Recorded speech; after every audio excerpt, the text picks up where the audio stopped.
Picture all of a sudden, it's raining. And you think it's just regular rain.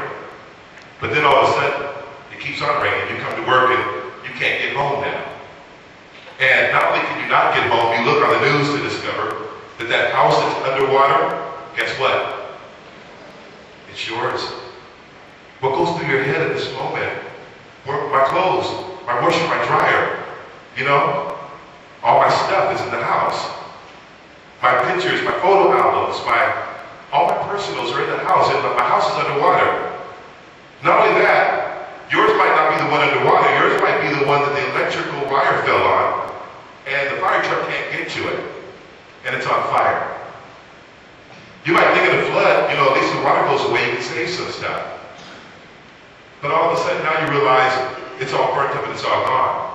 See, ladies and gentlemen, I believe that just like swim is built into the fish, just like flight is built to the bird, I believe that change is built into human beings. When's the last time you did something audacious? Who, me? You're talking to me? What's the last time? You do audacious things all the time. Now, you're an audacious animal. It just screams off of you, man. You're like, man. There she is. Don't you see? She did all these numbers. If I don't look at it, you can't see me. If I don't look at it, I see you. I see you. Huh? Audacious. When's the last time you did something that surprised you? Okay, here it is. Simple. If the 5% controls the 95%, the only way you get it past the robot is to do something it doesn't expect. Dennis Whitney said it like this: I have a little robot that lives inside of me. I tell it what I'm thinking. I tell it what I see. It used to be I control the robot. Now the robot controls. I'll bring it to you again. When you next time you go take a shower, you'll notice the soap goes the same route every time. If you drop it, the soap can start over again. Have you ever got home to your driveway and realized the car drove you home? I have a little robot that lives inside of me. I tell it what I'm thinking. I tell it what I see. It used to be I controlled the robot. Now the robot washes. Some of us in this room are still living off of antiquated programming. When's the last time you defragged your computer? Can you imagine still walking around with one of those big cell phones? You know, those are like a weapon? Right here, right here. Some people are doing that right now in this room. During your day, people dealing with you should come in contact with a complete human being. And the only way you can be a complete human being is to challenge every fear. I submit this to you. You cannot actualize until you have fought that war. You cannot move from motivation to self-actualization until you fight that war. And that war is fear and doubt. Any move you make, any thought you think, if fear and doubt come up, you must fight it immediately. If you think about a change that you want to do, and fear comes up, if you think about a car you want to buy, if you think about a house you want to buy, I say to you, you can't get to yes unless you go through no. You can't get to yes unless you go through no. You cannot actualize Abraham Maslow, self-actualization, until you fight fear and doubt.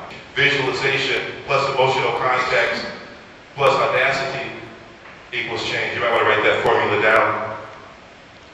In order to get to the change that you are, change is built into the human dynamic. I think the seasons and everything natural give us an understanding of what we're supposed to do. We naturally change with seasons. Visualization, then, therefore, is just the first premise. The second premise is emotional context, emotional content. You must have the emotional content. It must become real to you. You must be able to make it real for you to do it. Today, I encourage each one of you, in the scope of the company culture, to have a dangerous idea. And also, today, to do something audacious. If you have to drive home a different route, do that.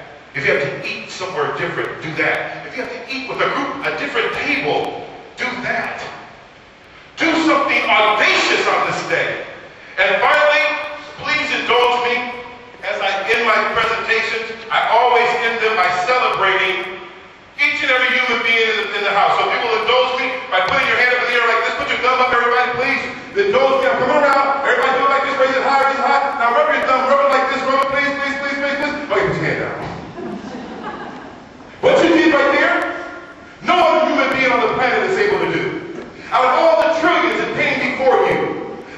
the billions that are here now, picture a billion people. And out of all the trillions that will come when you and I are gone, no one else can do what you just did. No one else has your original thumbprint. You are so original that when you wake up and look in the mirror in the morning, you need to snap a high five. What do you call something so rare that only one of it? Rare, unique, one of a kind, endangered? I'm an endangered species, man. I need some CIA agents following me. I submit to you on this day that you are so dynamic that no one's ever seen what you bring. No one's ever seen your possibility. Your possibility is unlimited.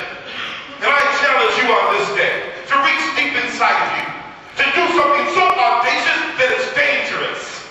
And when you begin to do that, I say to you, if you have the bravery, if you have the guts, if you have the internal fortitude to reach inside yourself, to call forth your greatest being, you will create something this world has never seen. Because it can never see it because it's inside you. And when you unleash it, and we become the beneficiary of your purpose, I appreciate the time that you've given me this morning.